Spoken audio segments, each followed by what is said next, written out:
Does power always equate to righteousness? Or does the ultimate power belong only to the righteous? This is the intriguing intersection where we find ourselves today, at the crossroads of power and righteousness.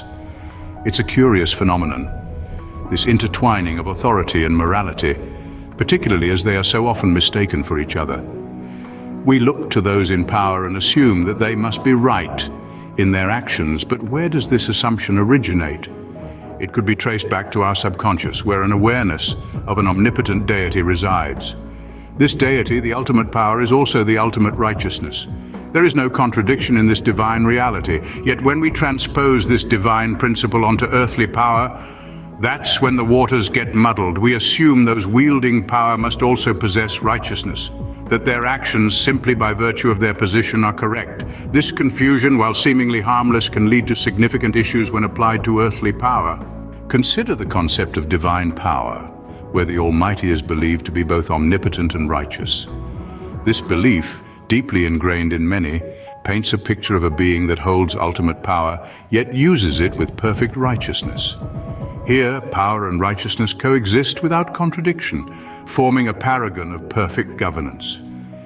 Yet the problem arises when we take this divine model and apply it to earthly powers. For these are not omniscient beings, but fallible humans. They hold power, yes, but should their actions always be seen as righteous? Should we accept their decisions as the ultimate truth simply because they sit on the throne of authority? This is where the blurring of lines between power and righteousness becomes problematic. It leads us to perceive those in positions of power as infallible, as always right in their actions, creating a dangerous precedent for unchecked authority. This misunderstanding can lead us to the dangerous assumption that those in positions of power are always right in their actions.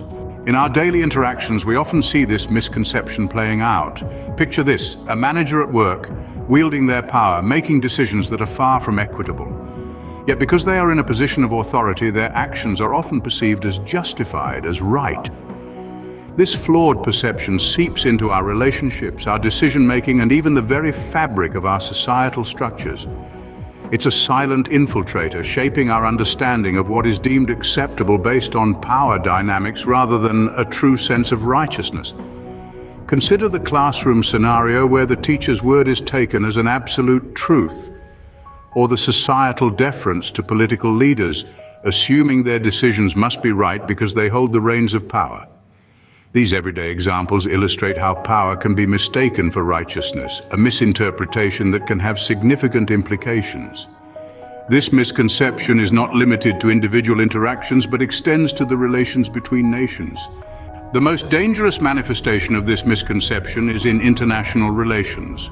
Superpowers, by virtue of their immense power, are often perceived as inherently right in their actions. This perception, however, is a fallacy rooted in the unconscious conflation of earthly power with divine righteousness. The actions of these superpowers are not always right, simply because they have the power to enact them. This misunderstanding has profound implications on the global political landscape and the pursuit of peace. It can lead to unchecked abuses of power, conflicts, and even wars. The world becomes a stage where might is right, and the voice of the weak gets drowned in the uproar of power. Thus, it's crucial to disentangle power from righteousness. It's essential to understand that power should serve righteousness, not define it. The ultimate power truly belongs to the righteous, not merely to those who possess earthly power.